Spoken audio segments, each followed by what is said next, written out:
Welcome to the video.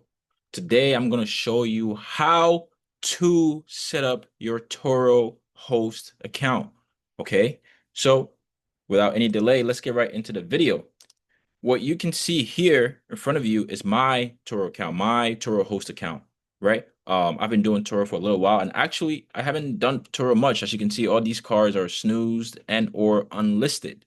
Okay. I do private rentals and I help people learn how to make money in private car rentals. Okay. So if you want to learn how to do that, hit the link in my bio to join the Facebook group and I will teach you how to do that. But for my Turo host, if you're watching this because you want to start your Turo business, I'm going to show you an account from scratch. Okay. And in this video, we're going to build a Turo account from scratch. I'm going to show you how to do this the proper way because a lot of people don't actually understand how to set up their Turo account and they get themselves in a lot of trouble. All right. Especially with Turo's discounts, the fee structure, the discount structure. You need to know how to do this correctly so that you don't end up making no money. Okay, so the first thing you're gonna do is go to Turo.com. You're gonna hit become a host.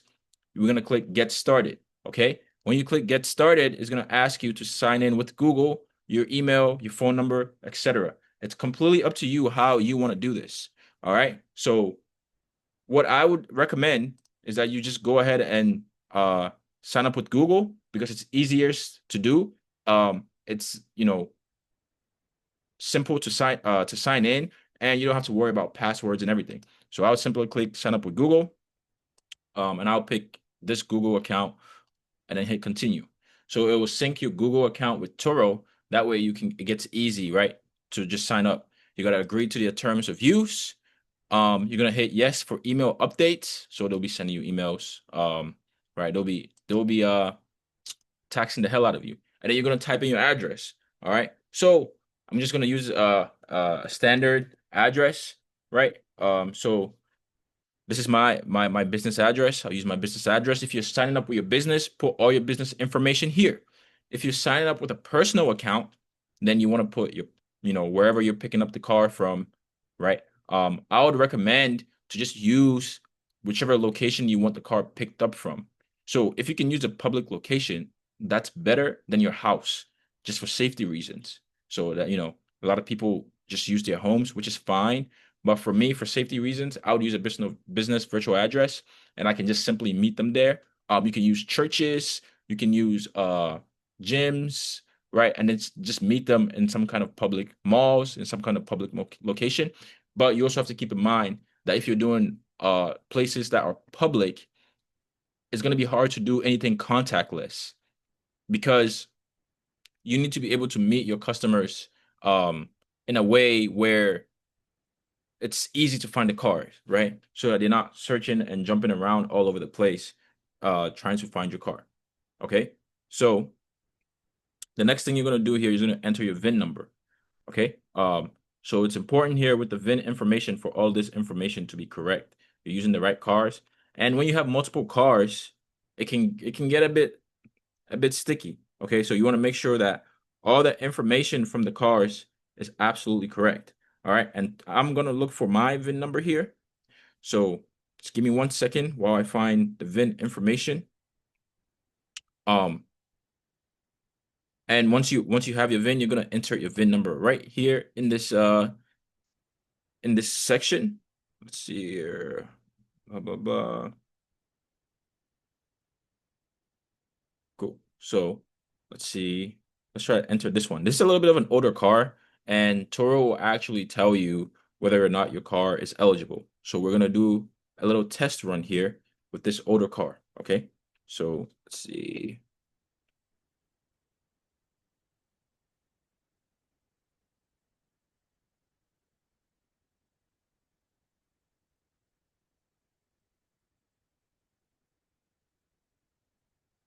Boom. All right, we hit next. Let's see if this car qualifies. Boom, the car qualified, so it didn't stop me. If your car doesn't qualify, it will 100% stop you. Okay? So you enter the car information there, and then you put in your trim, your style, automatic transmission. Now, here, I believe Turo stops you if your car is more than 120,000. Okay? So if your car is more than 120,000, you cannot list it on Turo. All right, for the sake of this video, I'll use this. We click next. You hit yes, you hit next, and now it stops me. It says because my car is older than the limit. Okay, so if your car is older than the limit, it will stop you right here. Now, if your car isn't older than the limit, right, it's not going to stop you. So I'm going to use a car that isn't older than the limit, so uh I can show everyone here how to do that. So we're going to go back here and we're going to enter the address again, and now we're going to enter our VIN number.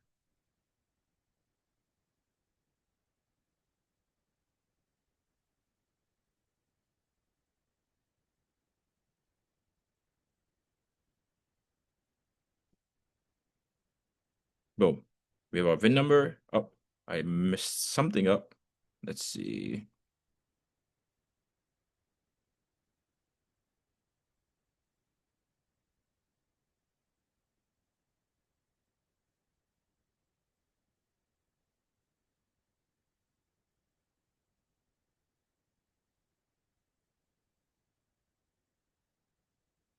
Cool. Enter our VIN info. This is not working. Yeah. So just for the sake of this video, I went ahead and put a car up, right, and listed it. So once you have your car listed, the next step here is to upload a photo. Okay. It is actually kind of important to put a photo here, whether it's yourself, if you're a business, a photo of your business. Okay, so you're gonna put the photo here. I'll just use a random photo just so we can get through this. Right, you put the photo there, you hit next. Cool. Now you put your phone number. Okay. Again, it's important here. This is the phone number that you're going to use to communicate with your customers. So if you have a business number, you do a business number. If you want to use your personal cell, use your personal cell. Okay.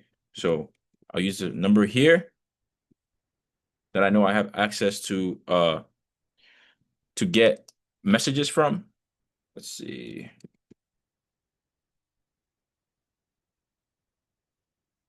All right. Cool. Then it's going to authenticate you.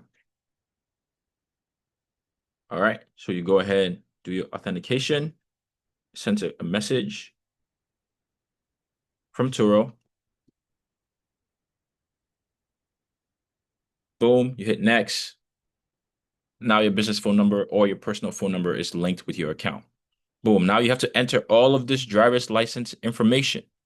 Okay. It's important that you enter all the correct information here. Your state, your country, state, your license info, first, last name, date it was issued, right? You have to enter all this information here and hit next. Now for privacy issues, I'm going to enter the information and then we're going to get to the next slide. You have your license information here. You put your goal, right? If your goal is to cover your car note, generate side income, expand an existing business, build a primary source of income. Not sure yet. We're going to put build a primary source of income. How often do you use the car? Never, right? You can use rarely, sometimes, always, whatever. How often do you want to share the cars, right? We want our cars to make as much money as possible, so we'll put as often as possible. We're going to hit next. Boom. Now, here's the important parts, right? That a lot of people make mistakes on. Your advance notice. This is where people need to book in advance before they can pick up the car, before they can get to the car, that pickup date and time.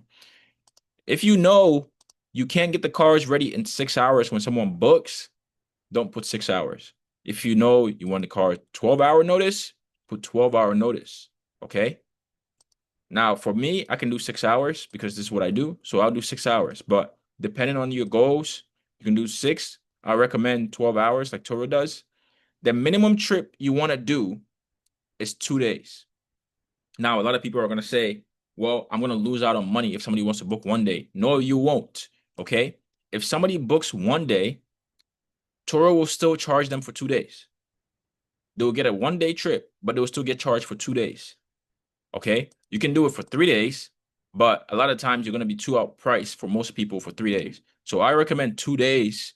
That way, even if somebody books a 1-day trip, you still get the price of 2 days. The maximum trip you want to do is you want to do 2 weeks at maximum. Do not go longer than 2 weeks. Why? Because 2 weeks is when after 2 weeks is when Turo's biggest discounts hit. And you want to make sure that you're not getting hit with 50, 60, 70% discounts. Okay. So the maximum you want to do is 2 weeks. I would even do 1 week. That way, they can only book 1 week at a time. It doesn't mean that they can't keep the cars for longer. It means that they have to book 1 week at a time. So for the private side, private car rentals, we do weekly rentals. So even with us, they have to book 1 week at a time, even if they want to rent the cars for 6 months. Okay, so I would do 1 week or a maximum of 2 weeks. Okay, for me, I'll do 1 week because 1 week is how we do our private rentals. So you do 1 week, you hit next. Boom. Now you got to enter the license plate and the state of your vehicle. Okay, this is pretty straightforward. I'll go ahead and enter the details and then we'll get to the next one. We'll get to the next. Okay, now you've entered the license details. Turo will automatically capture the basic features of the car. And then if you have additional options like keyless entry, right? This car has keyless entry. If you have wheelchair access, snow tires, toll pass, you can check that off. You have an aux input, you can check that off. Bike rack, etc. Okay? You hit next. And now you're going to upload pictures of the car. Okay, so this is an important step. A lot of people are lazy here. Even I go on Turo sometimes and I'm like, these pictures suck. Okay, you have to make sure you get good, high quality pictures of your cars, right? That way, when someone looks at the car, it makes them want to book the car because it looks nice, it looks clean, high quality picture, right? Rooftops, right? You can even see here they're taking pictures from rooftops. If you like more classic locations, you can do that. Barns are pretty good. By water, that's pretty good. So take good, high quality pictures. Boom. Now that you've set up your pictures, the next step is to set up your Stripe account. This is how you're going to get paid. Okay. Stripe is actually one of the best payment processors to have in this industry because they have something called identity. Okay. And that's something we use on the private side. So if you want to learn more about that, right, make sure you join that Facebook group. We talk about private rentals there. But if you don't have a Stripe account, I believe you can skip this part. So I'll just go ahead and skip this part. Oh, you cannot. You need to set up your Stripe account. So you can click set up account, right? And then go ahead and connect your Stripe account if you have one here. If you don't have one, then you can create one here. I already have a Stripe account, so I'm not going to go ahead and create one. I'll go ahead and add mine, and then we'll get to the next part. Cool. So once you have your Stripe account set up, you agree to the safety and quality standards, and then you hit submit. When you hit submit, it does take about 24 hours, and a Turo rep will reach out to you to confirm your submission. And then once they confirm your submission, you go live. Now, once you go live, you have access to your listings. It will show up here, right? This hasn't been created yet. And I'll show you what my Turo account looks like. You get messages here.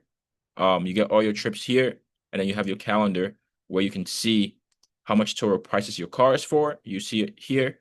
And then you see all your bookings and reserved days.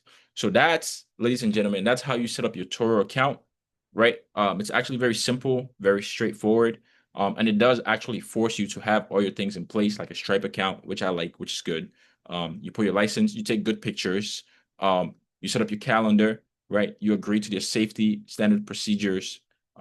That way, as a business owner, you need to know that if you're renting cars, right, you need to have safety checks, right, inspections, things like that, to make sure your cars are always in good quality. All right. Now, if you're new to Turo, go ahead and follow my channel. I talk about Turo. But if you want to build a real car rental business and scale it all the way up, you need to get off Turo. Okay. You take all the risk with your cars. You take all the risk meeting customers. You take all the risk when it comes to claims, and Turo makes most of the money. Okay, that doesn't sound right. So if you don't think that sounds right either to you, go ahead, subscribe to the channel, like the video if you liked how I broke down how to set up your Turo account, right? And I'll see you in the next video.